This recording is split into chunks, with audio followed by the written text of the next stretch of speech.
Salut tout le monde, bienvenue en studio, ici Vincent, je suis avec Marc-Claude. Aujourd'hui, on va parler de l'épisode, on fait un recap en fait en français de l'épisode avec Mike Lenza, l'auteur du livre Playboyhood. Salut!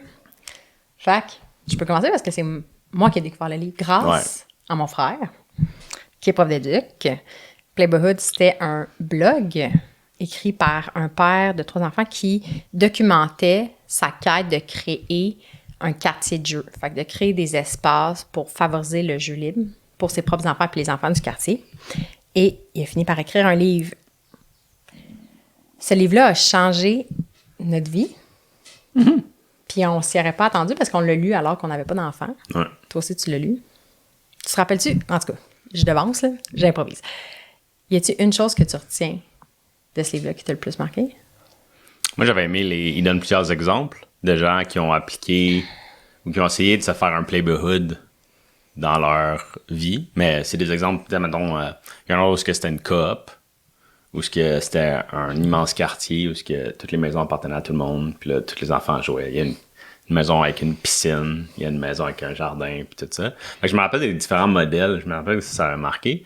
Puis plus particulièrement, dans cette coop-là, puis dans plein de modèles qu'ils nomment, c'était que les enfants, une façon de s'approprier l'espace, c'était de faire de l'art. De les impliquer pour comme décorer les espaces pour qu'ils puissent se l'approprier puis qu'ils sentent que c'est leur lieu, en fait, de rassemblement. En tout cas. Ben c'est bon pour créer une intrigue puis encourager les gens à lire le livre. Mm-hmm. Parce que moi, j'étais juste tellement déjà flabbergassée parce qu'il a fait avec sa propre maison. Puis la discussion avec lui, en fait, est centrée principalement sur tout ce qu'il a expérimenté. Mm-hmm.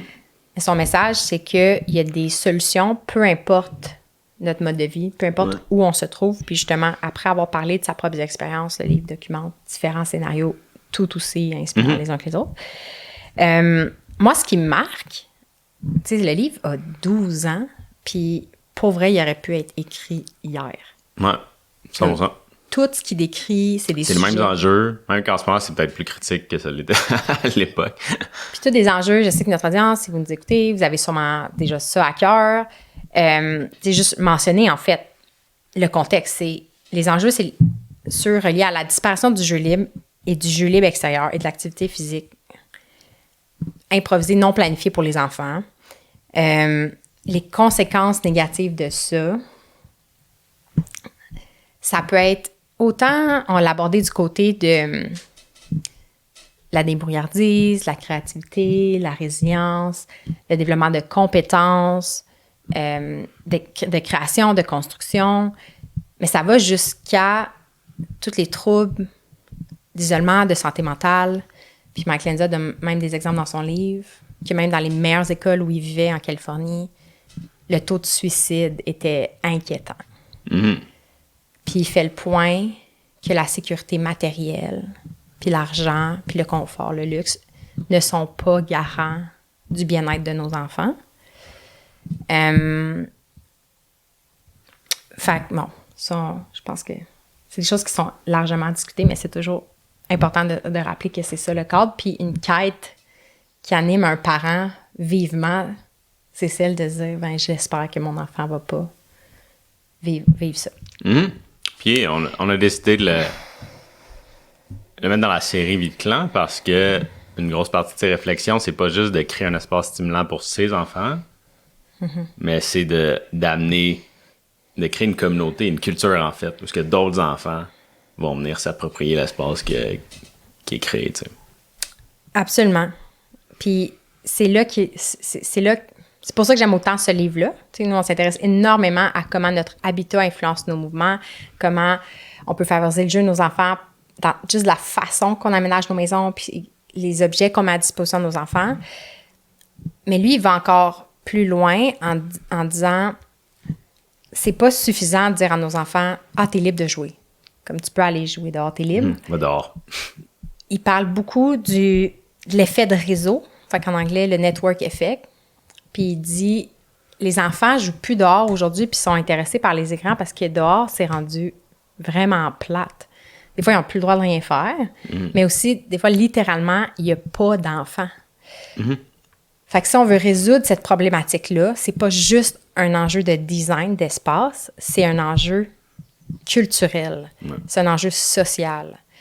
Puis c'est là que ça devient beaucoup plus complexe et difficile, mais il faut absolument l'adresser, ce point-là.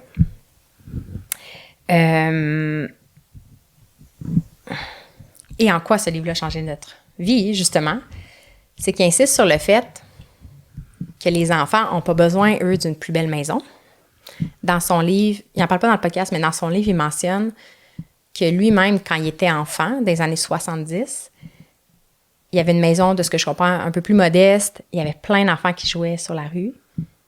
Puis ses parents, comme beaucoup de parents, se sont dit « on va offrir une vie encore meilleure à nos enfants ». Fait qu'ils ont déménagé dans un bloc de maison qui avait encore plus de valeur, qui était encore plus populaire, trendy. La maison valait plus cher, tout était plus grand, tout était plus luxueux, plus beau, plus neuf. Puis il dit que de son point de vue d'enfant à lui, la maison était absolument pire parce qu'il n'y avait pas d'enfants qui jouaient dehors. Puis il dit que c'était à quelques coins de rue de où il habitait avant, mais il dit qu'il avait comme pas eu l'élan de retourner jouer dans ces rues-là. Puis finalement, il se rappelle avoir passé énormément de temps devant la télé tout seul à manger des craquelins puis à boire des sodas. Fait que il insiste vraiment sur le fait qu'il faut regarder où on vit, pas des critères individualistes, capitalistes habituels. C'est pas vraiment ces mots, là, c'est plus moi qui parle de ça, mais le prix de la maison puis son design vaut peu comparé aux besoins réels de l'enfant, qui est la connexion humaine puis des espaces pour jouer dehors. Fait que, nous, quand on a lu le livre quand on avait Marc Aurèle, puis ça m'était comme... Avant d'avoir Marc Aurèle, ça m'était resté en tête. Puis là, quand Marc Aurèle a eu 1 an, puis qu'on était à Montréal, puis qu'il commençait à marcher, puis qu'on réfléchissait dans quel environnement extérieur il allait évoluer, on a eu envie de plus de nature. À Montréal, il y a des super belles ruelles vertes, il y a un grand potentiel là, mais on avait besoin d'encore plus grand que ça. Mais notre critère numéro 1, c'était faut qu'il y ait un potentiel de communauté intéressant. Puis en peu de temps, plusieurs personnes nous ont pointé vers l'Estrie, nous ont parlé même précisément du village de Waterville. Puis genre, en comme 2-3 semaines. Ouais, c'est ça, comme tout pointait vers passé. ça. Puis on a eu l'opportunité, puis on a déménagé. Parce que Waterville, ce que les gens nous disaient, c'est qu'il y avait une belle communauté de jeunes familles grâce à une école alternative. Puis ça attirait des gens avec des valeurs éducatives différentes. Il y avait beaucoup aussi de parents d'école maison. Fait que bref, ça, c'était le point de départ pour nous. Puis après, ça l'a donné que la maisonnette qu'on a visitée correspondait à ce qu'on cherchait, puis c'était en nature. Fait que pour nous, c'était le jackpot. Mais on ne serait pas déménagé dans le bois tout seul. Non. C'était comme devenu clair. Alors que dans ma tête, c'était quand même... C'est la vie, l'autosuffisance, encore une fois, avoir ça, c'est la vision qu'on peut avoir. Mais nous, c'était vraiment basé sur l'idée de Mike Lenza. Qui a peut-être été les premières graines par rapport à la vie de clan, en fait, là.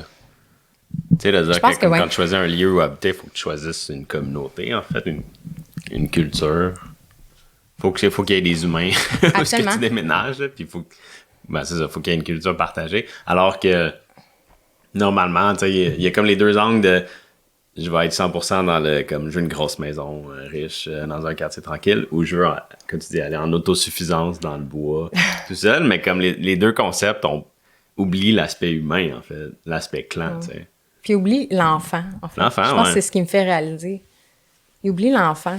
Puis c'est beau de l'entendre dire de son point de vue d'enfant, comment il s'est ressenti. C'est puissant, C'est ce qui drive Vivace depuis longtemps. Même quand toi t'en parles quand t'étais petite, que les enfants... Tu sais, t'avais une rue où il y avait plein d'enfants. Puis vous jouiez tout le temps dehors, mais c'est ça la quête un peu. Au niveau de mode de vie, tu sais, de retrouver ça. Là, cette espèce de clan-là où tu sors puis il y a plein de gens que tu connais puis que vous jouez ensemble. Ça. C'est drôle parce qu'il y a un point dans la discussion où c'est ça le constat que je fais avec Mike Lenza. Lui, il parle qu'il a vécu le jeu libre extérieur avec ses amis, ce qu'il appelle des pick-up games, fait que des parties de sport improvisées sans avoir besoin de faire partie d'une ligue. Puis j'ai réalisé, moi aussi, dans le fond, c'est ça que j'ai vécu dans mon enfance, puis c'est ça que je veux recréer. Ça nous habite encore aujourd'hui, puis c'est ça que je veux offrir à mon enfant. Puis là, l'inquiétude qui revient de dire qu'est-ce qui va se passer pour les générations d'enfants qui ne connaissent même pas ça. Tu Qui ont jamais vécu ça. qui n'ont jamais vécu ça, j'ai l'impression que c'est là que ça crée un désarroi parce qu'il y a un mal-être qui nous habite puis on n'est pas capable de l'expliquer parce qu'il y a un énorme... Notre souffrance vient de ce qui manque et non pas d'une toxine ou de quelque chose qui nous empoisonne. C'est le vide qu'on n'est pas capable de percevoir parce qu'on va pas loin. Puis c'est là que moi, j'ai un grand sentiment d'urgence par rapport chez les enfants parce que tu te dis, eux, ils naissent là-dedans. Qu'est-ce que ça va faire en vieillissant, puis comment tu peux reproduire ça si tu l'as jamais connu. Exact. Puis c'est la grande quête en ce moment de vie de clan, de dire comme, on n'est pas nés dans un clan de gens qui se connaissent depuis 2 jours. Puis ça nous a pris 35 ans à s'en rendre compte. Ouais, mais on l'a jamais vécu, nos parents l'ont pas vécu, nos grands-parents... Tu sais, comme c'est tellement loin que ça devient tough de le reconstruire parce qu'il y a personne qui sait trop comment c'est supposé se faire, cette affaire-là. Ou ça ressemble à quoi, tu sais, un quotidien partagé avec plusieurs familles, tu sais. C'est pas facile, on va l'avoir gagné. Ouais. Fait que j'ai finalement eu le courage d'inviter Mike Lenza. Il y a des invités qui m'intimidaient. Premier, tu sais, on commence à avoir des invités plus connus. Ben, il est pas... C'est ça l'affaire, c'est qu'il est pas tant connu, il est plus full actif. Non, mais il a été en contact avec les gros noms du monde du jeu libre, tu sais, pour son livre, à l'époque de son livre. Mais maintenant, tu sais, il y a une autre entreprise. C'est vrai que nous, on a des gens dans notre univers, on est comme, wow, c'est des personnes qui connaissent. Ouais, c'est ça. Mais bref, c'est ça. Dans mon univers, c'était un gros nom, puis j'étais intimidée. Puis j'ai envoyé des courriels, ils répondaient pas, puis je me disais, OK, non, je vais continuer. Je me disais qu'il était peut-être juste débordé ou que sa boîte de Playboyhood était plus active. Fait que j'ai retrouvé un post Facebook. À l'époque, là, je pense en 2019, on avait mis son livre dans notre club de lecture. Puis il avait fait un post. Il avait dit, il y a des Canadiens français, je pense, qui ont parlé de mon livre. Puis là, j'ai retrouvé ce post-là, puis j'étais allée commenter dessus en disant, Hey Mike, j'aimerais ça te parler. Puis il me partageait son courriel, puis après, de là, on a booké une rencontre. Fait que c'est ce que j'ai surmonté pour avoir la discussion avec lui. Fait que l'intention de la discussion, c'était vraiment clair. Oui, c'est de présenter son approche de jeu libre, mais c'était surtout la dimension humaine. Fait que aborder le network effect, comment créer un effet de réseau puis un changement de culture qui est profond. Je voulais vraiment inscrire cet épisode-là dans la série Vitlan et non pas attendre éventuellement de faire une série juste sur le design parce que c'est plus grand que ça. Fait que les questions classiques que je lui ai posées, c'est comment il en est arrivé, lui, à cette vision-là. Très concrètement, il va nous faire un tour guidé de sa maison. Qu'est-ce qui est encore là aujourd'hui? Moi, je pensais que tout avait peut-être disparu ou changé, ou il avait peut-être même déménagé. Il y a plein d'affaires qui sont là. Tout est encore là, en fait. Quelles ont été les réactions des voisins, de ses enfants, de sa femme? Puis des questions comme, tu sais, si on avait un deuxième livre à écrire, qu'est-ce qu'il aimerait ajouter? Fait que on embarque là-dedans. Fait que les highlights de la discussion avec Mike Lenza, je vais essayer de bien résumer. Tu sais, c'est comme les idées clés, mais je réécoutais l'épisode pour préparer la discussion, puis moi-même, j'étais encore réenchantée par tout ce qu'il dit, puis je texte Vince en disant « Oh my God, j'avais oublié 90% des affaires parce que j'étais trop nerveuse. » Puis genre, je suis sincèrement contente de pouvoir vous partager ça aujourd'hui. Fait que je vais essayer je pense que je vais couvrir beaucoup, beaucoup de terrain de ce qui a été parlé avec lui.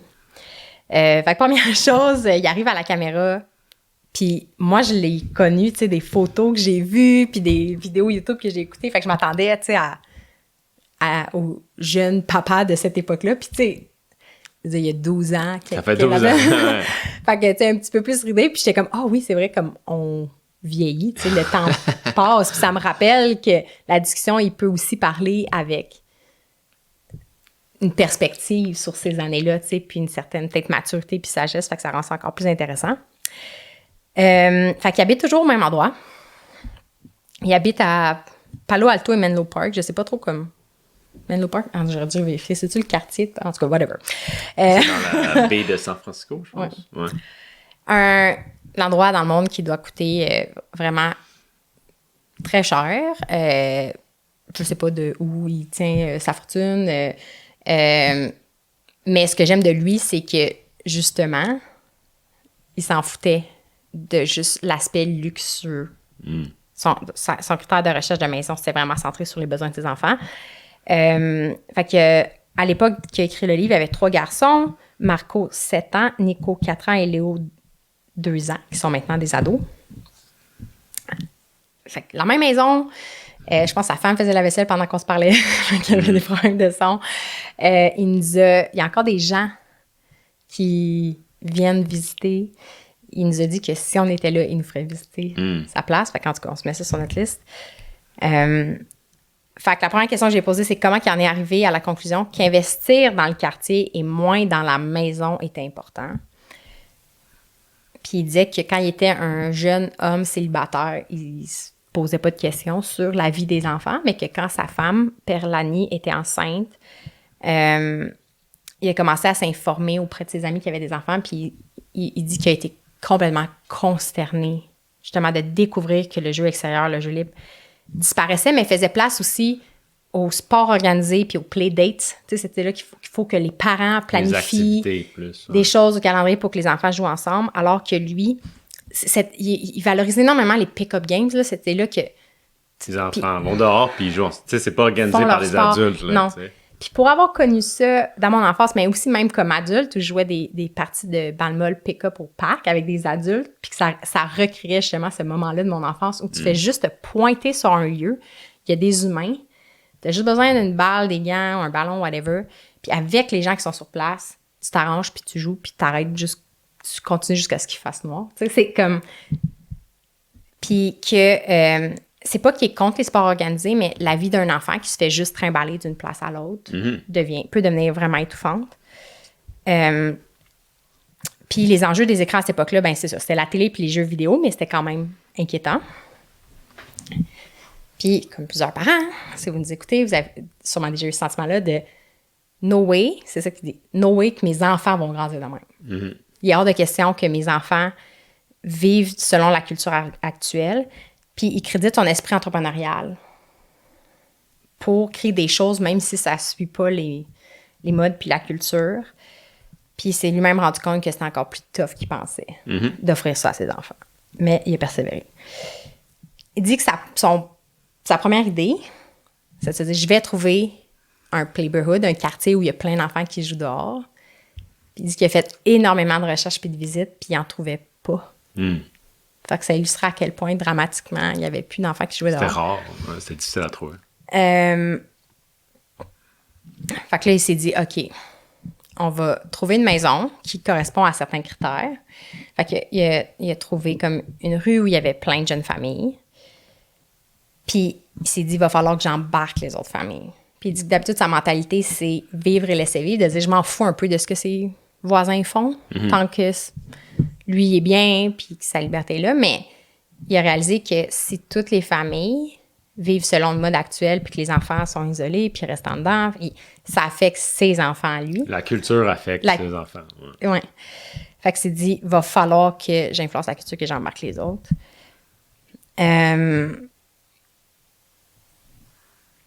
Puis c'est là qu'il parle de l'effet de réseau, puis je suis vraiment d'accord avec lui. Tu sais, il dit qu'une des auteurs qui l'a grandement inspiré, c'est Lenore Skenazy qui a écrit de Free Range Kids. Puis, ben c'est ça, il la respecte énormément, mais il dit, c'est vraiment important pour moi de faire réaliser aux gens que, c'est ça, on a beau dire aux enfants, va jouer dehors, s'il n'y a personne dehors, ils peuvent rien faire.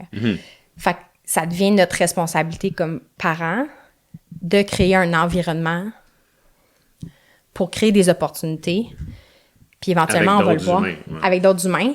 Puis éventuellement, c'est ça qui est beau aussi dans la discussion plus tard, on va le voir, c'est qu'il y a un effet où les enfants prennent la responsabilité sur leur environnement puis finissent par à réguler, à améliorer le lieu. Tu sais.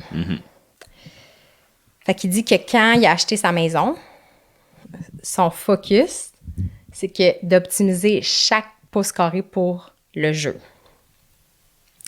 Puis moi, ce que j'ai adoré de son livre, puis c'est une question que j'ai oublié de lui demander, il mentionne dans le livre à quel point il a peu investi dans l'intérieur de la maison. Parce que le but, c'est que sa famille passe le plus de temps dehors. Ouais, ça, c'est la priorité. Fait qu'il décrit qu'il y avait un divan de merde pendant genre des années. Il y a une photo de son divan, je pense. En tout cas. Ben, il était pas si pire, mais genre... Ouais, c'est un divan, là. C'était pas comme les super trucs modulables. Ouais, mettons pour le quartier où il habitait, c'était pas un divan qui devait être. Je pense qu'il n'y avait pas de pattes, mais au final, c'est peut-être vivace. J'aurais voulu savoir à quel point l'intérieur de sa maison était genre pas tant... je sais pas comment il avait pas investi dans sa maison, mais en tout cas.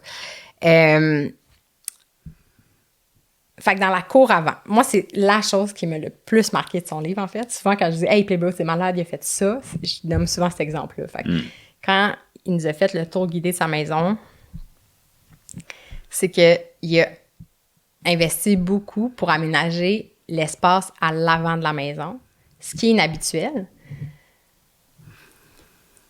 Il y a des gens, tu sais, au Québec, on commence à entendre parler des jardins en façade, mais lui a carrément mis une table à pique-nique. C'est comme ça court en avant. Oui, exactement. C'est vraiment ça.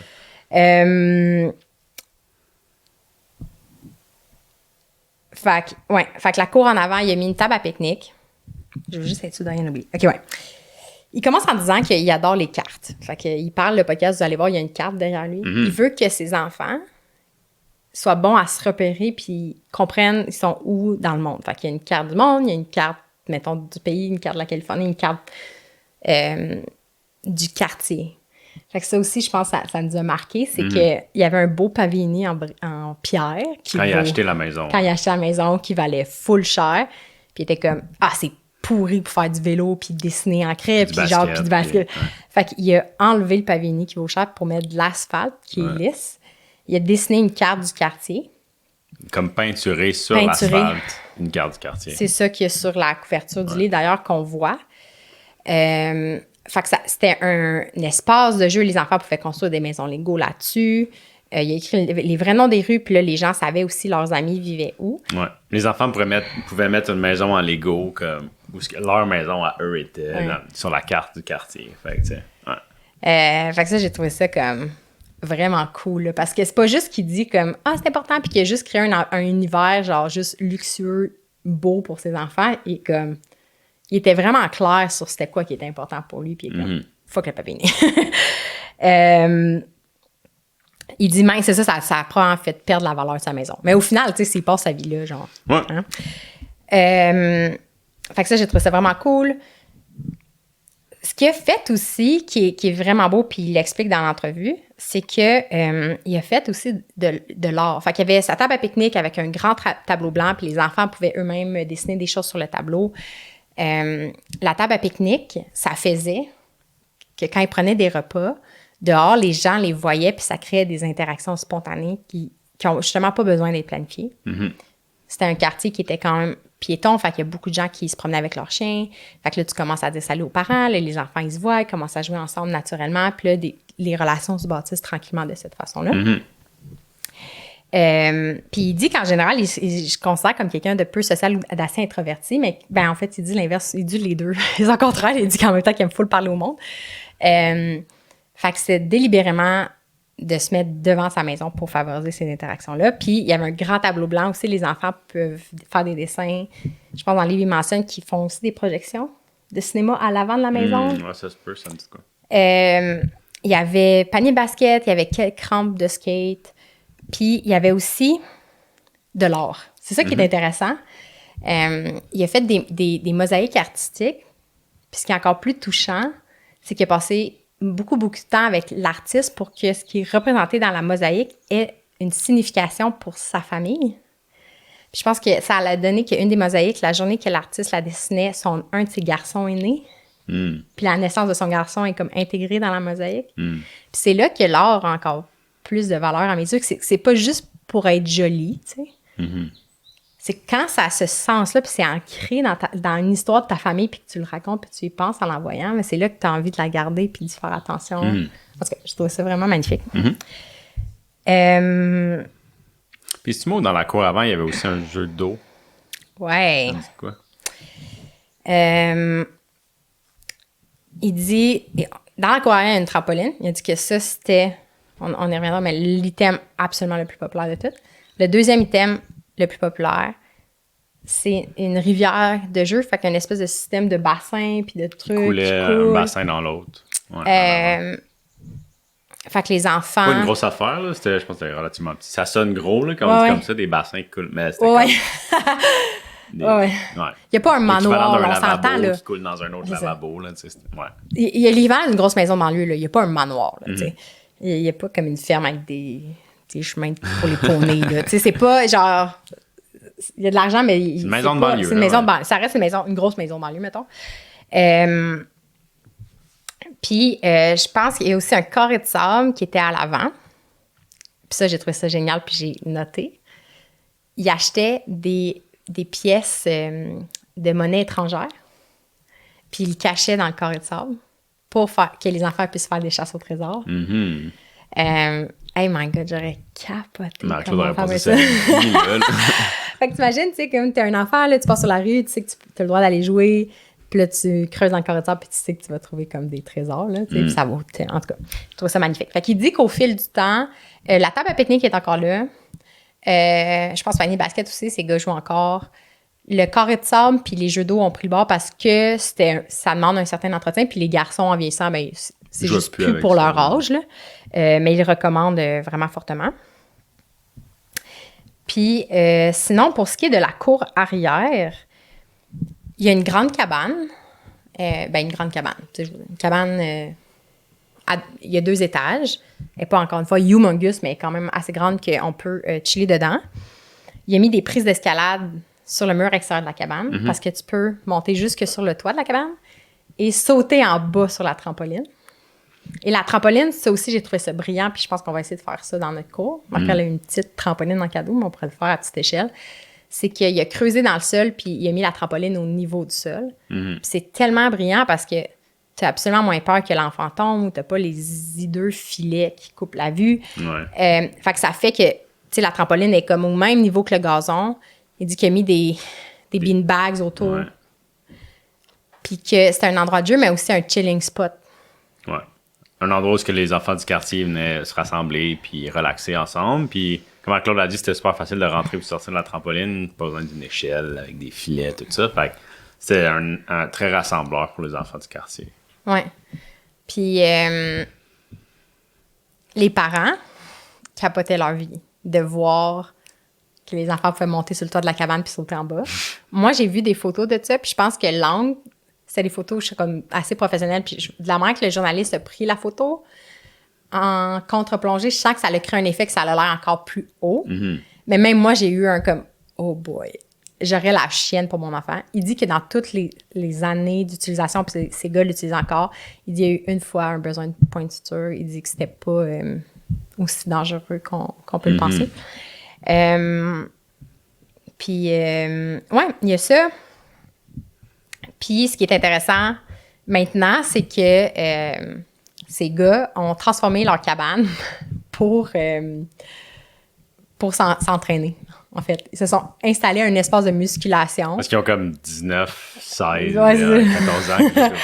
Fait que là, ils sont à la phase où ils veulent, genre, se muscler. Fait qu'ils s'entraînent là, mais ils chillent encore sur la trampoline.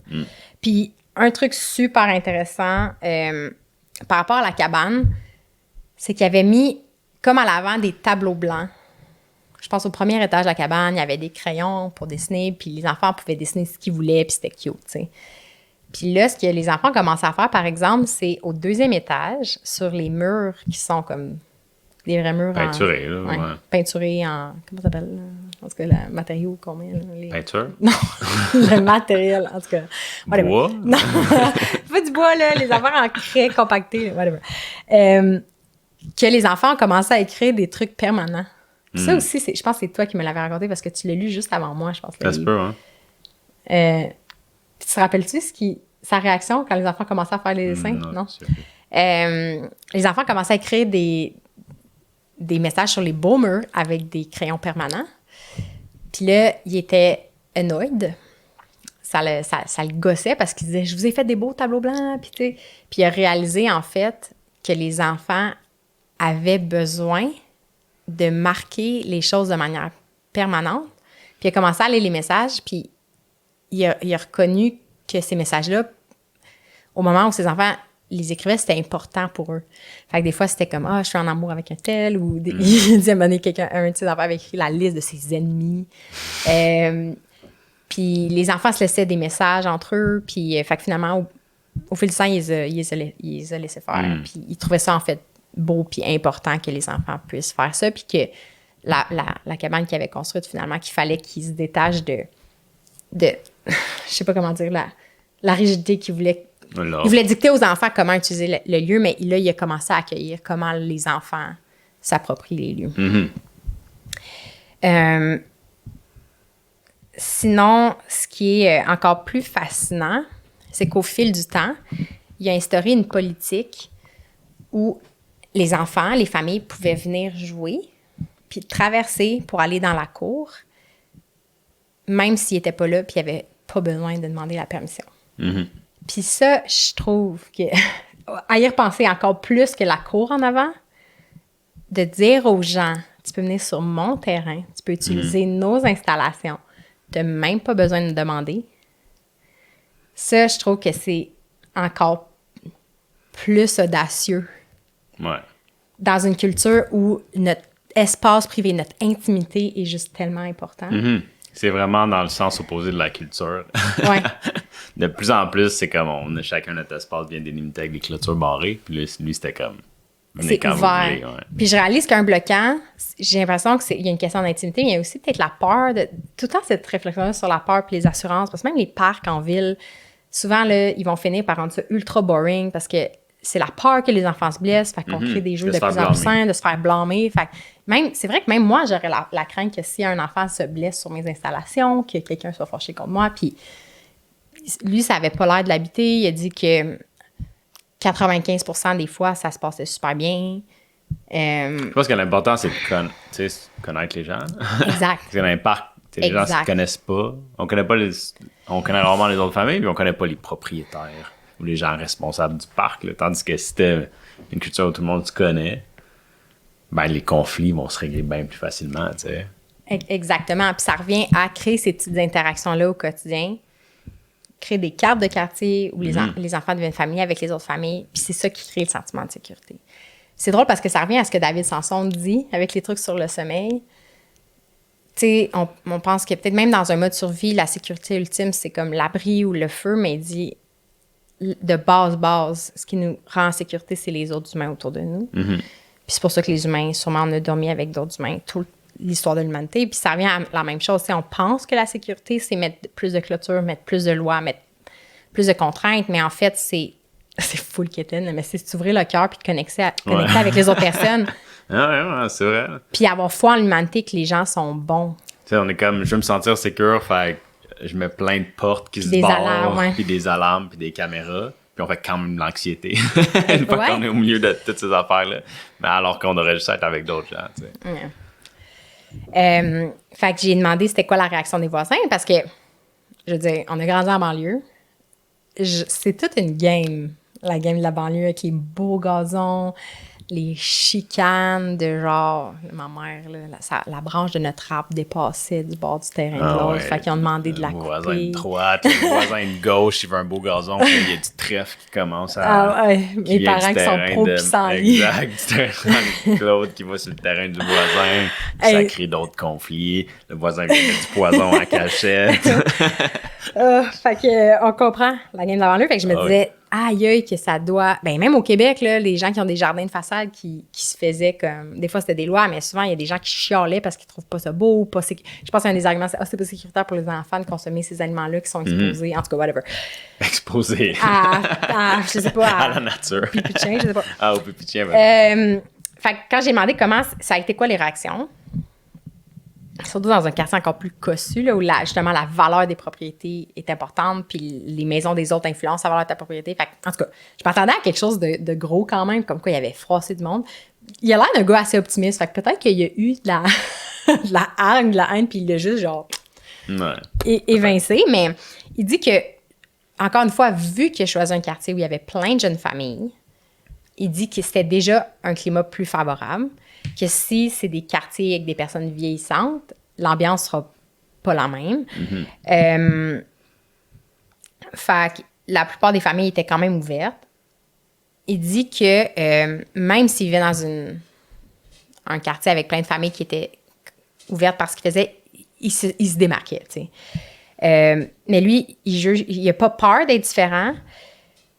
Il dit que ça s'exprime pas parce qu'il a l'air comme... Il y a des tatous, puis il y a des piercings, whatever, mais c'est juste quand c'est le temps de prendre action sur ce en quoi il croit, ça lui dérange pas de stand out. Puis finalement, il y a eu une majorité de réactions positives. Il nomme que quand même, les personnes, je pense, qui habitaient juste en face de chez eux étaient plus âgées, puis étaient, de ce que je comprends, profondément inquiets que ces enfants jouent dans la rue. Je pense que c'était encore une idée de peur qu'ils se blessent. Puis la dame, il dit quand les gens comme questionnaient ce qu'ils faisaient ou étaient inquiets, lui, il allait vers les gens puis il voulait en discuter.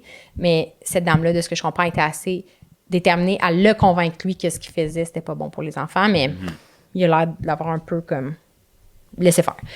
Puis sinon, il dit que la réaction des autres familles, c'est une cloche, là. C'est vraiment ça, la courbe de diffusion des innovations. C'est toujours ça. Tu as des early adopters qui vont embarquer dans les idées puis être full enthousiastes. Lui, il dit on avait comme littéralement des groupies. Là.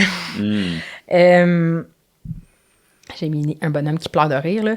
Il dit que pour certaines familles, leur maison, c'était l'endroit le plus cool, puis c'était comme the place to be. Il y a d'autres familles qui venaient essayer, qui s'essayaient, qui voulaient juste découvrir, qui revenaient pas. Il y a des gens qui venaient régulièrement, mais mettons une fois par mois, mettons. Puis après ça, il y a des gens qui n'ont jamais rencontré. Un autre des trucs qu'ils faisaient dans la rue, justement, puis ça, j'ai trouvé ça intéressant, c'est jouer au hockey. Il disait qu'en Californie, le hockey, c'est pas le sport le plus populaire, mais eux, ils faisaient des parties de pick-up. Puis il dit que c'était en partie pour avoir du fun, puis c'était en partie pour dire c'est notre rue ici. Puis il a raconté une anecdote, on a peut-être toutes vécu dans notre enfance, mais moi, je m'en rappelle encore. T'sais, on mène au but de hockey, puis là, il y a un char qui arrive, puis là, on est des enfants, puis on est comme puis là, on regarde le chauffeur, puis on prend notre temps pour enlever les buts. Puis, fait eux, ils faisaient ça. Puis c'était pour envoyer le message, ici, on est là pour jouer. Puis, ils mettaient même des pancartes jaunes en plastique. Puis je pense qu'ils en vendaient. Puis c'était quoi le message? Free play? Oui, c'est de dire, il y a des enfants qui jouent ici, tu sais. Où est-ce qu'il l'a mis? En tout cas, sur son site web, il a encore l'image. Fait qu'on pouvait acheter ces trucs-là qu'on mettait dans la rue pour ralentir le trafic automobile puis signifier que cette rue-là, c'est pour les enfants. Chose qu'il n'y a pas, je pense, mentionné dans l'entrevue, mais que j'avais aimé dans le livre, c'est que quand il avait emménagé, dans cette optique-là de créer un Playboyhood, il avait visité, il a fait un tour du quartier avec ses enfants. Il était allé sonner, comme cogner chez les gens pour se présenter, dire qu'il habitait à telle adresse, dire aux gens qu'ils étaient les bienvenus s'ils voulaient venir. Fait que, tu sais, de briser la glace un peu, puis que les gens sachent dès le début que ça se passait, tu sais. Fait que je trouve ça cool. Wow, c'est vraiment... fait qu'après, on parle de, justement, comment permettre aux enfants de s'impliquer, de prendre ownership du lieu, d'avoir un sentiment d'appartenance sur le lieu. Fait qu'on a donné l'exemple des dessins sur les murs de la cabane. Mais il y avait aussi... c'est ça, c'est qu'au fil du temps, c'est ces enfants qui régulaient le lieu. Tu sais, fait que quand il y avait des enfants qui avaient des conduites, tu sais, qui sortaient, tu sais, d'un code de conduite respectueux, des fois, c'est les enfants qui intervenaient pour régler les conflits, qui prenaient soin du lieu, puis qui nettoyaient, c'est ça, qui surveillaient les enfants qui faisaient des bêtises. Ils essayaient de ne pas intervenir trop vite aussi quand il y avait des chicanes entre les enfants pour voir comment les enfants allaient comme réagir. Puis je lui ai demandé, là, tu sais, quand ça... Y a-tu des situations où ça dégénérait puis il fallait que le parent intervienne? Puis il disait... Il a dit que oui, mais tu sais... Je pense qu'il y a comme une... on le sent, là, dans comment il parle, qu'il y avait vraiment une approche de laisser faire, quand même, de laisser beaucoup d'espace pour que l'enfant, par lui-même, découvre aussi ses propres limites. Puis que s'il a besoin d'aide, il vienne chercher de l'aide. Pour, justement, balancer les autres espaces de vie où l'enfant se fait toujours dire quoi faire puis comment le faire.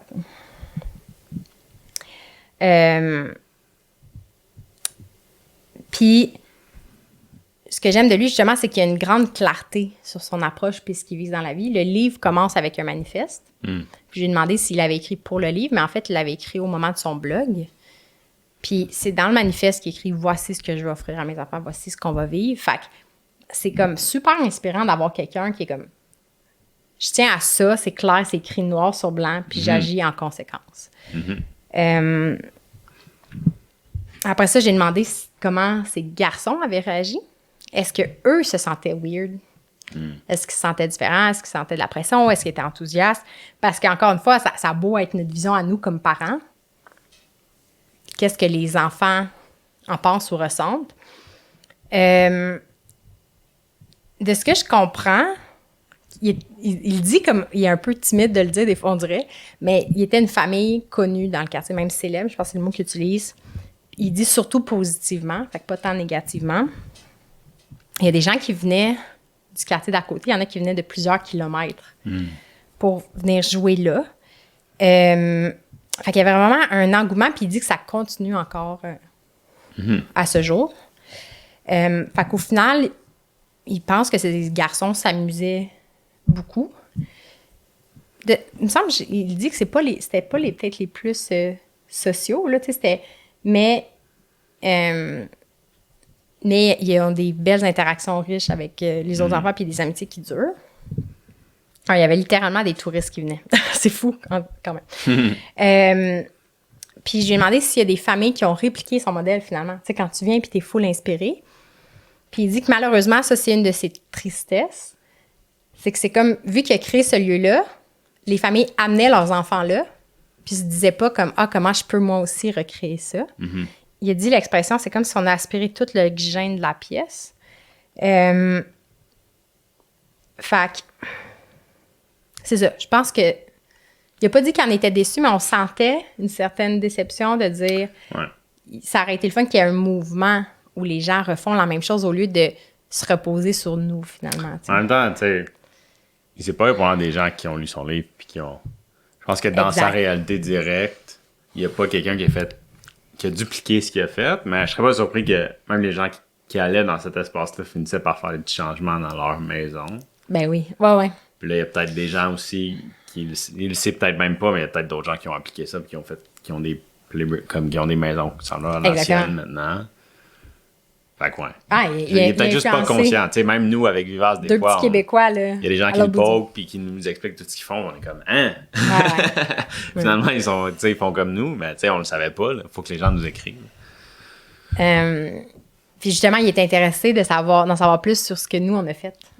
Fait qu'on explique l'histoire que vous avez peut-être déjà entendue dans le reste de notre contenu, mais qu'on était à Montréal, qu'on a optimisé l'intérieur de notre appartement pour rendre ça comme avoir des espaces de jeu, d'un bureau dynamique, puis qu'il y ait notre preuve de concept, ce qui nous montrait que ça marchait bien, c'est que quand on a eu ton neveu en visite, c'est immédiatement à jouer avec le divan de jeu, avec le panier de basket.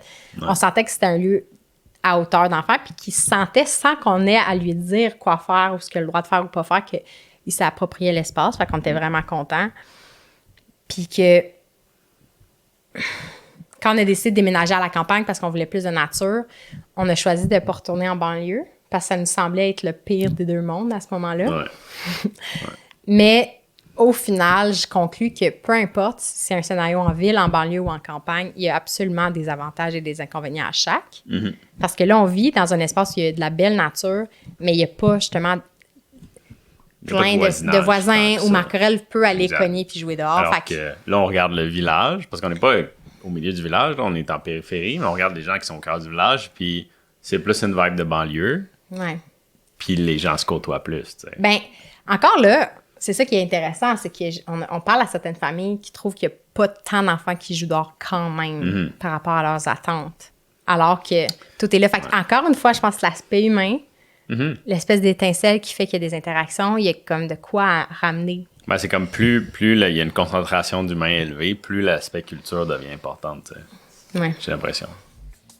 Hey, mini-pause! Si cet épisode t'inspire, tu peux inspirer quelqu'un d'autre en retour. Tu peux avoir un impact positif sur la vie de quelqu'un d'autre. Tout ce que tu as à faire, c'est de laisser un review pour le podcast de Vivace. Dès maintenant, tu peux prendre ton téléphone, ouvrir ton application d'écoute et laisser un commentaire. Pas besoin de te casser la tête, écris une chose que tu as aimé de la discussion. C'est ce qui nous permet de faire rayonner des idées et c'est ce qui te permet d'aider quelqu'un en retour.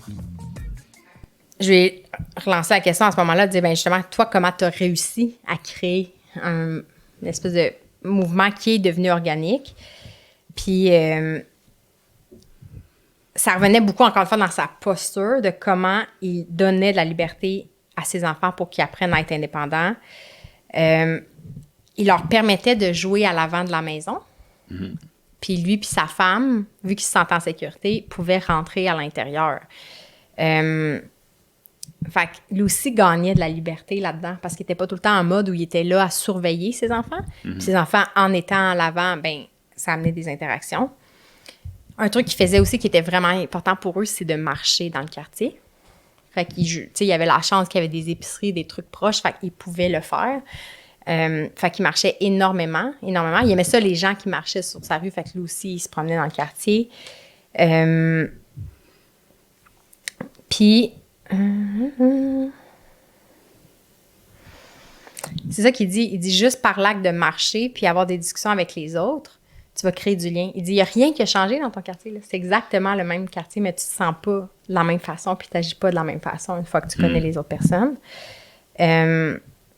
Puis il dit, c'est tellement simple. Il dit, mais c'est pas des fois ce que les gens font, en fait. Fait que créer de la sécurité par les interactions avec les autres. Puis c'était vraiment important pour lui aussi. Ses enfants allaient en vélo à l'école, puis il les accompagnait initialement, puis éventuellement, je pense en 5e année, les garçons y allaient tout seuls. Puis lui, ça le faisait absolument capoter. La rangée de chars qui attendait parqués pour déposer l'enfant. Il dit, les gens, c'est comme, il dit, ça pollue, ça coûte cher, mais ça coûte aussi ces interactions-là que tu as avec ton enfant, de faire du vélo avec eux puis de partager ce moment-là. Puis il voyait aussi les moments en vélo comme une façon de donner de plus en plus de liberté à l'enfant où, tu sais, il les laissait prendre les devants de plus en plus. Puis l'idée, puis encore une fois, comme parent, de toujours comme trouver sa propre limite de confort, de jusqu'où on est capable de les laisser aller, de leur enseigner à regarder pour les voitures, que c'est de même qu'ils deviennent à l'aise dans leur environnement puis compétents au lieu de les garder puis de ne pas les exposer à ça puis que finalement, on reste juste dans un climat de peur. Il commence à mouiller, si vous entendez un petit peu de derrière, c'est ça. Les fenêtres sont ouvertes. Puis j'ai nommé dans l'épisode aussi, à ce moment-là, comment moi, ça me rappelait les moments de mon primaire où j'ai marché. On marchait pour aller à l'école. Puis c'était même l'école primaire où mon père puis mon oncle sont allés. Puis la marche ou le vélo, de refaire le même trajet, pas dans une auto, tu sens les lieux différemment, puis ça te donne un sentiment d'appartenance, puis ça crée des souvenirs. Je marche encore les mêmes chemins quand on prend des marches, quand on va chez mes parents, que je passais comme enfant pour aller à l'école. Puis je me remémore des choses que j'ai vécues. Ben oui. Même moi, tu sais, comme j'ai grandi dans une garderie en milieu familial, puis les enfants plus vieux, ben, on marchait jusqu'à l'école. Il y a des amis, mettons, les petits frères allaient à la garderie, mais les grands frères, grandes sœurs, ben, comme, étaient déposés aussi à la garderie parce qu'on marchait tout le monde ensemble à l'école. Puis c'était le même chemin. J'ai fait ça tout mon primaire, ce chemin-là, avec d'autres enfants. Puis moi aussi, même chose. Il y avait comme une maison avec des marronniers. Ils ont ramassé des marrons. Après ça, il y avait 2 brigadières sur le chemin. Il y avait aussi comme la maison de mes grands-parents qui était à peu près en plein milieu. Wow. Fait que tu sais, comme c'est un chemin important. Là. Même maintenant, quand je repasse là, ça a faut le changer, c'est sûr. Là, mais tu sais, il y a plein de souvenirs. Nous, ça n'a pas changé. Ça n'a pas tant changé. Mais il n'y avait pas de terrain vague. Je pense que ça a changé parce qu'il y a des terrains qui ont été... Il y a eu de la construction, alors que moi, tout était déjà comme... En tout cas. En fait, oui, ça a faut le changer. Mon père, il y avait un étang à Grenouille puis il y avait des fossés à Laval.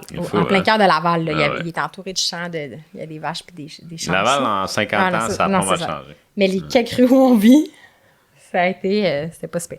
En tout cas. Non, discussion. Fait que sinon, ce qu'il disait dans son livre aussi sur l'effet de réseau, c'est comment les enfants... Puis ça revient, en fait, c'est une autre problématique, mais il ne nomme pas de cette façon-là parce que je pense que... En fait, si j'en avais parlé, il aurait sûrement été intéressé, mais on en a parlé avec Elisabeth Dufresne, l'attachement par les pères.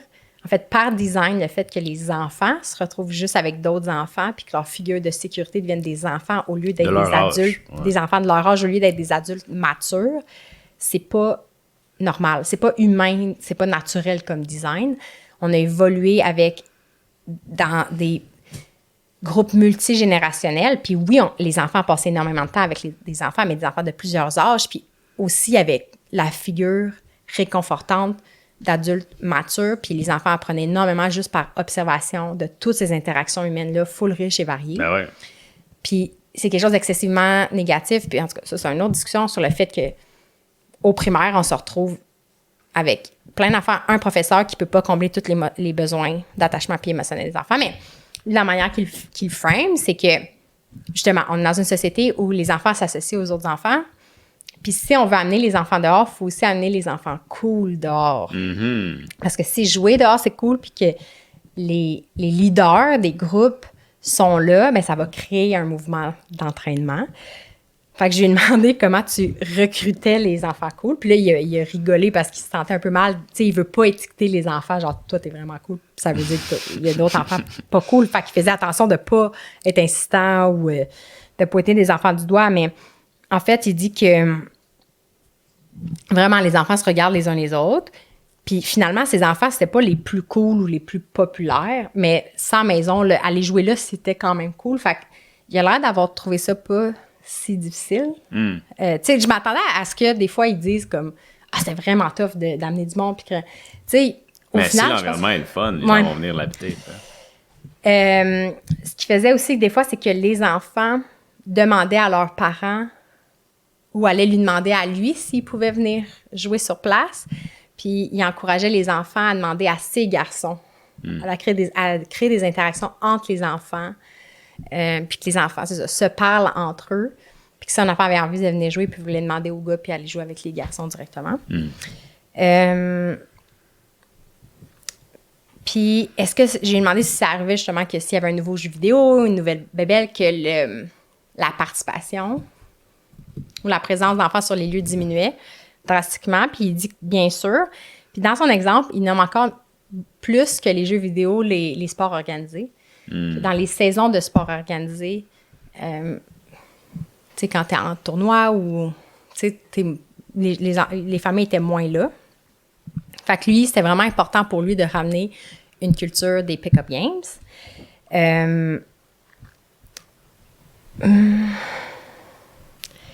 Puis il dit que son but, c'était pas de combattre les sports organisés, mais que les enfants aient l'occasion de faire des sports, même si c'est pas dans des ligues. C'est ça. C'est vrai. En fait, c'est vrai. Des fois, on pense que faire du sport, il faut inscrire notre enfant dans une équipe. Ouais. Puis ce qu'il nomme, c'est ça, il dit quand une institution comme les fédérations sportives ont leur place, leur but nécessairement, comme toute organisation, c'est de perdurer, c'est même de croître puis de recruter de plus en plus d'enfants. Mais comme parents, il faut s'enlever de la tête que faire des sports ou apprendre des sports ou jouer se fait dans ces cadres-là. Parce qu'initialement, le jeu, les sports sont nés du jeu libre, puis tranquillement se formalisent, puis éventuellement deviennent des sports officiels puis liés à des institutions. Oui, je veux pas dire tous les sports, mais je pense que la grande partie des sports ont été inventés par des enfants. Puis comme, une fois que ça devient très, très, très populaire, là, c'est plus les adultes qui prennent la relève, mais tu sais, je pense que si on pense au soccer ou peut-être même au baseball, là, d'après moi, ça a été inventé dans des cours. Mais dans des parcs, des terrains vagues, puis que... Moi, je pense qu'il y a des sports qui remontent à plus loin, qui ont été inventés par des adultes parce que c'est des sports liés à s'alimenter. Aïe, la pluie, hein, si vous entendez. En tout cas, moi, je pense qu'il y a des sports aussi qui ont été inventés par les adultes parce que c'était des activités du quotidien pratiquées par des... on se pratiquait par le jeu, puis c'est devenu des sports. Exemple, on a écouté un reportage sur Netflix, Human Playground, je pense. Puis un des jeux... C'est-tu, en Mongolie, c'est comme... Faut que tu traînes une chèvre sur un cheval. Tu sais, c'est comme des jeux de précision, des jeux de combat, se défendre. En tout cas, il y a sûrement plusieurs origines. En tout cas. Puis là, on est revenu aussi à parler de la gestion du risque. Parce qu'à partir du moment où on crée des environnements de jeu où c'est risqué, bien, ça peut être plus excitant, plus intéressant pour les enfants, mais il y a un réel risque de blessure ou des peurs qui viennent à ça, puis comment lui adresser ça. Puis, lui, encore une fois, ça revient à, comme parent, tu sais, être prêt, mais laisser l'enfant prendre des risques puis découvrir leurs propres limites à eux. Puis c'est en le faisant régulièrement que l'enfant devient compétent et que finalement, le risque diminue. Pour de vrai. Puis lui, ce qu'il espère, c'est que justement, dans un cadre de jeu, si l'enfant apprenait à prendre des risques puis s'améliorait, c'est que ça allait se transférer dans d'autres sphères de leur vie. Ce que je pense qui est idéal. Ouais. Puis bien irréel.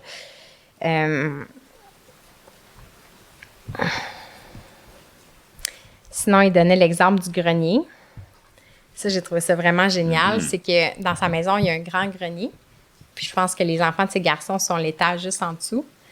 Puis il a créé des trappes avec des échelles pour monter dans le grenier. Fait qu'il disait, les enfants pouvaient juste s'évader. Tu sais, au lieu de devoir sortir de leur chambre, ils pouvaient tous se rendre au grenier juste par leur propre chambre. Puis aller d'une chambre à l'autre aussi, comme par des passages. Aller dans une chambre à l'autre. Et aussi, de ce que je comprends, sortir par une des fenêtres puis monter par le grenier sur le toit de la maison. Puis, je pense qu'il disait 30 à 35 pieds de haut. Puis là, je pense que sa femme, elle tripait vraiment pas. Puis une fois, il nomme que son enfant, un de ses garçons, il est tombé puis il aurait vraiment pu se faire mal. Puis je pense qu'il y a d'autres parents aussi. Dans un des articles que j'ai lu, il y a une femme que son garçon est monté sur le toit puis elle a vraiment pas trippé puis elle s'est dit « on ne retourne plus jamais là ». Fait qu'il y a des parents pour qui c'est absolument inacceptable. Moi, je pense que j'aurais vraiment la chienne. Il y a une partie de moi qui réfléchirait beaucoup à « c'est-tu mieux d'empêcher mon enfant ou de le laisser faire? » En tout cas, sa femme ne trippait vraiment pas. Fait que je lui ai demandé comment tu as adressé la situation. Puis il dit, ben on a gagné par avantage numérique. Il dit, les 3 garçons voulaient pas fermer le grenier. Tu sais, sa femme voulait enlever les accès, puis interdire l'accès au toit ou au grenier. Puis les garçons voulaient juste pas, ils trippaient trop. Fait que Mike, il a dit, ben on a gagné. On était 4 contre elle. Puis il dit, tu sais, elle était pas particulièrement en colère ou déstabilisée. Il dit que par rapport à la réaction de sa femme, qui ont eu très peu de disputes, en fait, qui étaient assez alignés. Il dit que c'est rare qu'on trouve qu'on est entre nos partenaires aussi intenses l'un que l'autre. Il juge que lui est le fou des deux, le plus intense et le plus fou des deux, mais qu'au final, avec sa femme, il partageait les mêmes valeurs, fait qu'elle embarquait dans ses idées.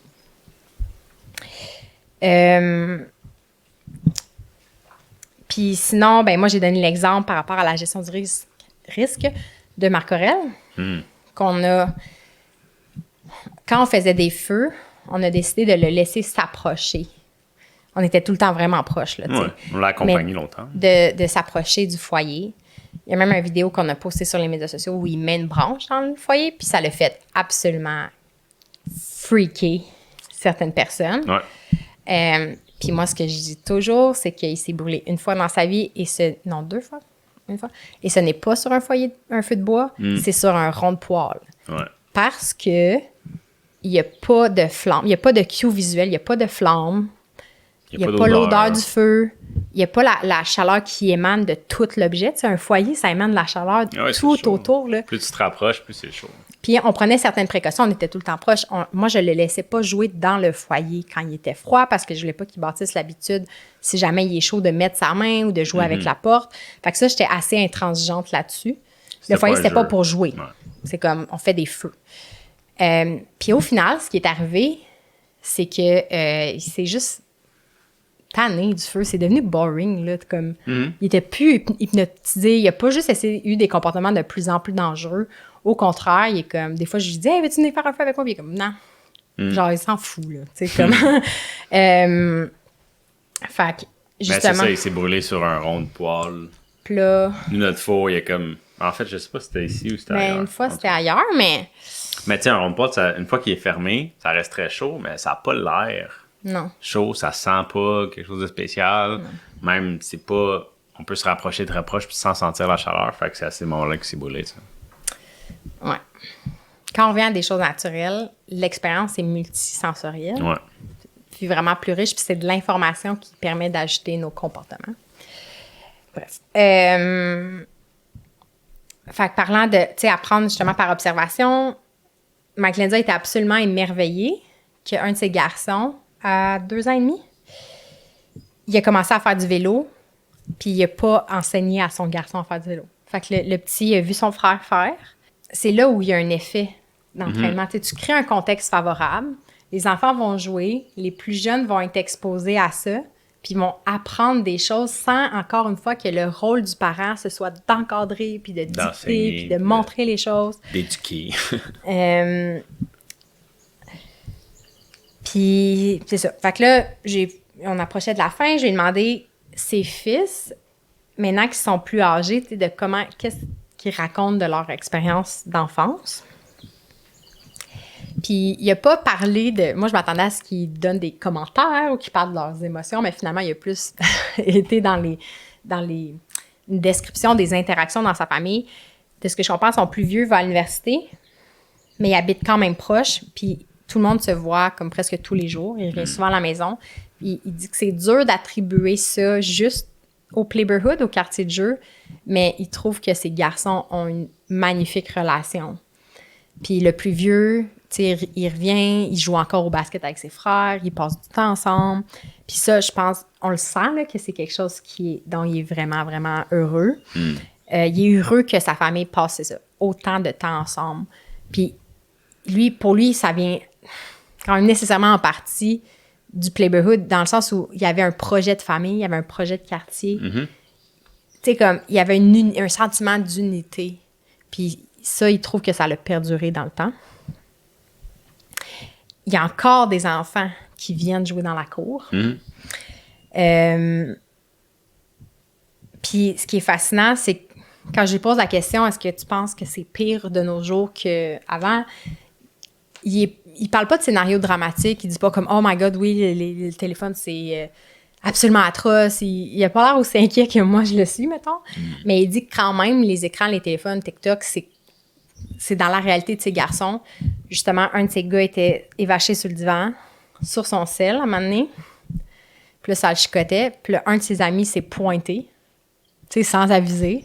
Son garçon, il est sorti, puis ils sont allés jouer sans trampoline. Puis il était quand OK. Puis je me rappelle quand il a dit ça dans la discussion, moi, ça m'a tellement redonné espoir. Là. Ben oui. Ben oui. Même nous, tu sais, comme. Je pense que c'est facile de s'asseoir, commencer à scroller, mais aussitôt qu'on a d'autres gens avec nous, on le fait pas, tu sais. C'est comme une conséquence de l'isolation un peu plus, là, de prendre son sel, commencer à scroller, tu sais. Dès qu'il y a d'autres humains, ben on va parler, on va interagir avec les autres. Là, fait que c'est peut-être juste un résultat de cette carence-là en clan. T'sais. Absolument, oui. Fait que maintenant, c'est ça. Les enfants utilisent encore l'espace. Mackenzie, à l'âge où ils ont ces gars, tu sais, ils jouent de moins en moins avec eux parce que ces enfants font leur propre truc. De ce que je comprends, ils font encore des fois des activités, des sports en famille. Mais c'est ça, il y a une vie sans que lui ait à intervenir. Puis il dit que quand je lui ai demandé à la fin s'il y avait une autre édition du livre, est-ce qu'il y a des choses qu'il ajouterait? C'était beau, il disait qu'il était quand même très heureux du livre qu'il a écrit, qu'il ne rajouterait pas grand-chose, mais maintenant que ses enfants ont vieilli, il parlerait de la mobilité indépendante. Fait que pas juste la mobilité active, tu sais, fait que de se promener en vélo, mais le fait que ses enfants peuvent se rendre où ils veulent par eux-mêmes. Puis qui était pas... Je m'en rappelle plus comment il formule, mais il n'était pas tant intéressé ou favorable au vélo électrique. Non, il dit qu'il était pas pour, je pense, initialement. Mais que finalement, il a réalisé que ces garçons pouvaient parcourir de plus grandes distances par eux-mêmes, aller par eux-mêmes à leur match, à leur entraînement, pratique de sport. Puis ça, j'ai trouvé ça intéressant parce que il dit qu'il assiste à tous les matchs de sport de ses enfants parce que c'est important pour lui d'être présent, mais les entraînements, il dit, c'est une perte de temps. Tu sais, que je suis là, il dit, moi aussi, j'ai une vie puis j'ai des choses à faire aussi, tu sais. Fait que le fait que ces gars partent en vélo puis reviennent en vélo, il juge que, tu sais, tout le monde, il gagne puis que ces gars, ils trippent vraiment. Puis même en lien avec, je pense que c'était une équipe de soccer, il y a des parents qui proposaient de faire du covoiturage. Puis réflexion m'a fait pleurer de rire. Il est comme... Non, merci. Il dit, je me sens complètement égoïste, là, mais nous, c'est pas notre culture de famille. On se déplace pas en voiture. On se déplace pas en voiture, fait que je vais pas lifter les enfants. Là, c'est un peu ça le message, en fait. Là. Il dit, tu sais, il est pour l'entraide puis il veut s'entraider en famille, mais pas au point de renoncer à sa culture familiale puis de dire comme, ah oui, je vais embarquer dans un pool de covoiturage puis il se ramasse au volant d'un char puis les enfants sont passifs dans l'auto. Fait que c'est comme, non, désolé, ici, on prend le vélo. Fait que j'ai trouvé ça comme... vraiment nice. Encore une fois, quelqu'un qui a une grande clarté sur ses valeurs puis qui agit en conséquence. Puis ouais, l'autre chose qu'il aimerait parler, s'il y avait une nouvelle édition de son livre, c'est cette culture-là que les enfants peuvent aller sur son terrain sans demander la permission. Je pense qu'ils voudraient comme... Normaliser ça. Ouais, c'est ça. Qu'ils trouvent ça vraiment fascinant. Puis justement, la discussion se terminait avec une histoire vraiment touchante d'un garçon qui avait passé une partie de son enfance à venir jouer chez eux, puis qui est rendu à l'adolescence, ça allait moins bien. Il n'a pas nommé à quel point il était délinquant, il a juste nommé qu'à un moment donné, il était dans la cabane, qu'il a fait des graffitis pas gentils. Fait que je sais pas si c'était obscène ou s'il a écrit des choses méchantes. Il dit qu'il a sûrement fumé de quoi aussi là-dedans. Fait qu'il n'a pas parlé de l'intensité de la consommation ou des comportements de ce jeune-là. Mais lui, il voyait justement juste un enfant qui vivait une passe difficile. Il dit, à ce moment-là, ces gars, encore une fois, qui avaient un sentiment d'appartenance sur le lieu, ne voulaient plus que ce jeune-là revienne dans la maison. Mais je ne sais plus si finalement c'est ses enfants, lui, en tout cas. Mais fast forward plusieurs années, il dit lui a décidé, en fait, de ne pas bloquer l'accès à l'enfant. Mais je ne sais pas si ces gars, finalement, ont dit non, je ne veux plus qu'il vienne, puis l'enfant, il n'est plus venu. Je ne sais pas comment ça l'a fini à cette époque-là, mais récemment, au moment de l'entrevue, il y a un monsieur qui a écrit. Il nomme l'enfant, fait que je vais répéter le nom, là, mais il dit... l'enfant s'appelait Ben. Il a reçu un courriel où le monsieur, il dit « Je suis le père de Ben. » Puis il dit il n'avait aucune idée qui était le père de ce jeune-là.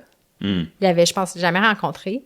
Puis le père de Ben le remerciait, Mike Lanza. Parce qu'il se rappelait qu'il avait soutenu son garçon alors qu'il vivait une passe difficile, puis il était vraiment fier de lui raconter que là, son garçon allait mieux. Qu'il s'était repris en main, qu'il avait des difficultés à l'école, mais maintenant, il travaillait vraiment dur. Puis il dit que ça illustre comment, des fois, on ne peut pas comptabiliser, on ne peut pas savoir l'impact qu'on a sur la vie des gens. Puis que s'il réécrivait le livre, ben, il pourrait ajouter ce genre d'anecdote-là qui, finalement, s'échelonne sur plusieurs années. Sinon, à la fin, tu sais, je nomme souvent comment on peut suivre la personne. Je lui ai demandé si son livre existait en français ou existerait un jour en français, puis tu sais, il m'a fait comprendre que il n'a pas fait sa fortune par ce livre-là, puis que le traduire, ça serait quand même un grand investissement, puis qu'éventuellement, je pense qu'il va peut-être même plus être imprimé. Réimprimé, ouais. Fait que là, j'ai fait la joke que notre copie allait valoir de plus en plus cher, parce qu'évidemment, après le podcast, les copies vont valoir des... Exact, ouais, là, ça va tout s'écouler. Fait que je pense qu'éventuellement, ça va tomber dans le marché de l'usager. Fait que si vous avez l'opportunité de l'acheter neuf, je vous encourage. C'est une lecture super facile puis agréable. Là. Il y a des livres qu'on a partagés que c'était des textes scientifiques, genre absolument pas lisibles l'espace d'un week-end. Là, genre, des fois, je mais celui-là, il est quand même lumineux, il y a plein d'exemples dedans. Il y a des photos. Parce que là, on a parlé de ce que lui a fait, mais lui, il a visité plein d'autres communautés qui faisaient des choses différemment aussi, que ce soit plus des rues qui étaient bloquées, que c'était des quartiers de maison carrément, où que les gens liaient les cours ensemble, en tout cas. Fait qu'il y a plein d'exemples vraiment cool. Puis, j'ai envie de vous dire, si jamais vous essayez des affaires, si vous transformez vos environnements, si vous transformez des relations, des dynamiques sociales, envoyez-nous vos idées, partagez des photos, des témoignages, est-ce que marcher ou pas, ça va nous inspirer, ça peut inspirer d'autres familles. Parce que visiblement, moi, j'y crois tellement à ça, là, la création d'un savoir collectif par l'expérimentation. En faisant des choses par nous-mêmes, puis en parlant par après, c'est là qu'il y a un changement qui se passe. Yes, c'est ce qu'il a fait, puis ça a eu un bel impact sur nous. Puis sur vous, on l'espère. À bientôt! Bye bye! Merci d'avoir été avec nous cette semaine au Studio Vivace et merci à tous les membres du clan Vivace. Grâce à votre soutien, on peut offrir du contenu gratuit comme ça chaque semaine. Ça soutient la quête de Vivace et ça permet de faire rayonner, de pousser les idées encore plus loin. Les membres du clan Vivace ont aussi accès à du contenu exclusif. Chaque mois, on se rencontre pour un ralliement en direct et on échange sur des thèmes qui ont toujours rapport à comment se créer un mode de vie plus vivace. Le clan finance aussi le projet sur lequel on travaille en ce moment On veut créer une application privée, un espace d'échange pour parler de pratiques alternatives, jugées alternatives, en dehors des médias sociaux conventionnels. Si ça te parle, va à vivace.maison/joindre le clan et abonne-toi. C'est 7 $ par mois, ça donne accès à plein d'autres bonus. Bref, on se voit dans le clan.